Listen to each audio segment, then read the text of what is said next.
Hello everyone, simple గా టేస్టీగా నా స్టైల్లో పప్పుచారు చేసి చూపిస్తాను, చూసేయండి. ముందుగా అయితే స్టవ్ ఆన్ చేసేసుకొని బాండి పెట్టుకున్నానండి. బాండి మంచిగా హీట్ అయిన తర్వాత 3 స్పూన్స్ ఆయిల్ వేసుకున్నాను.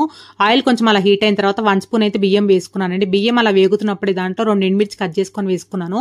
సో బియ్యం అండ్ ఎండుమిర్చి మంచిగా అలా వేగిపోయింది, చూసారండి. అలా వేగిపోయిన తర్వాత దాంట్లో జస్ట్ ½ టీ స్పూన్ ఏమో అక్కడ మెంతులు వేసుకున్నానండి. మెంతులు అలా చిటపట్లు ఆడిన తర్వాత దాంట్లో పచ్చెనపప్పు, మినపప్పు, ఆవాలు, జీలకర్ర అయితే వేసేసుకొని సిమ్ ఫ్లేమ్ లో పెట్టుకొని తాలింపు అనేది మంచిగా అలా గోల్డెన్ కలర్ అయితే రానిచ్చానండి. సో చూసారు కదా, తాలింపు మంచిగా వేగిపోయింది అండ్ అక్కడ బియ్యం అండ్ మెంతులు కూడా వేగిపోయినాయి కదా. సో ఇప్పుడు దాంట్లో క్రష్ చేసుకున్న వెల్లుల్లి రెబ్బలు అయితే ఒక 12 అయితే వేసుకున్నానండి. సో చూసారు కదా, పొట్టుతో పాటే వేసుకోండి. అలా వెల్లుల్లి కొంచెం అలా వేగుతున్నప్పుడే దాంట్లో 2 కరివేపాకు రెమ్మలు అయితే డైరెక్ట్ గా వేసుకున్నాను. కాడలతో వేసుకోవడం వల్ల ఫ్లేవర్ బాగుంటుందండి. ఇప్పుడు దాంట్లోనే కట్ చేసి పెట్టుకుని ఉల్లిపాయ ముక్కలు అయితే వేసుకున్నాను. చిన్న ఆనియన్స్ ఉంటాయండి, సాంబార్ ఉల్లిపాయలు వేసుకోవడం వల్ల ఫ్లేవర్ బాగా వస్తుంది. ఇప్పుడు ఉల్లిపాయలు అలా మగ్గిపోయిన తర్వాత అండ్ పచ్చిమిర్చి కూడా మగ్గిపోయింది, చూసారండి. అలా మగ్గిపోయిన తర్వాత దాంట్లో కట్ చేసి పెట్టుకున్న సొరకాయ ముక్కలు అయితే వేసుకున్నాను. పప్పుచారుకి సొరకాయ ముక్కలు చాలా మంచి ఫ్లేవర్ ఇస్తుందండి, ఎవరు స్కిప్ చేయొద్దు.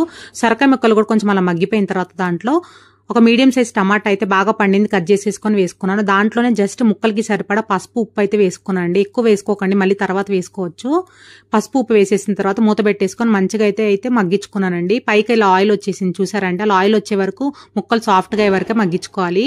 ఇప్పుడు ఏం చేస్తారంటే ఒక చిన్న గ్లాస్ తో కందిపప్పు తీసుకున్నట్టయితే నిమ్మకాయ సైజ్ అంత చింతపండు అయితే పర్ఫెక్ట్ గా సరిపోతుందండి. నానబెట్టుకున్న చింతపండు అయితే అలా గుజ్జు వరకే స్క్వీజ్ చేసేసుకొని దాంట్లో కందిపప్పు అనేది ఉడకబెట్టేసుకొని మిక్సీ పట్టేసుకున్నానండి. కొన్ని వాటర్ వేసేసుకొని అలా లిక్విడ్ గా.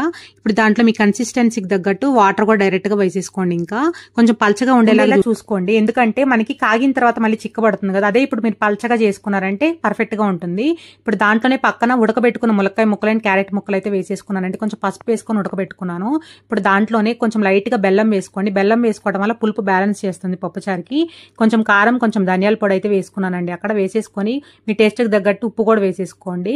ఒకసారి అయితే మిక్స్ చేసేసి మీడియం ఫ్లేమ్ మీద మూత పెట్టేసుకొని పైకి ఆయిల్ వచ్చే వరకు అయితే మరిగించుకోండి. ఇలా మరిగించుకోవడం వల్ల పప్పుచారు అనేది టేస్టీగా ఉంటుంది. ఇప్పుడు అలా మరుగుతుంది కదండి, అలా మరుగుతున్నప్పుడు దాంట్లో కొంచెం ఒక గుప్పెడు కరివేపాకు వేసుకోండి, మంచి ఫ్లేవర్ వస్తుంది పప్పుచారుకి. ఇప్పుడు మీకు ఎక్కడైనా కారం అన్నా ఉప్పు కావాలన్నా ఇక్కడే చూసుకొని మీకు ఏదైనా అడ్జస్ట్ చేసుకోవాలంటే ఇక్కడ అడ్జస్ట్ చేసేసుకోండి. చూసారండి, పైకి అలా అయితే ఆయిల్ వచ్చేసిన తర్వాత సన్నగా కట్ చేసి పెట్టుకున్న గుప్పెడు కొత్తిమీర అయితే వేసేసుకొని, కొత్తిమీర వేసిన తర్వాత ఒక తెరలు అయితే రానివ్వండి. అంటే కొంచెం అలా పైకి తెరుల్లాగా అంటే కొంచెం మరిగించుకోండి. కొత్తిమీర వేసిన తర్వాత అలా మరిగిన తర్వాత స్టవ్ ఆఫ్ చేసేసుకోవడమే అండి.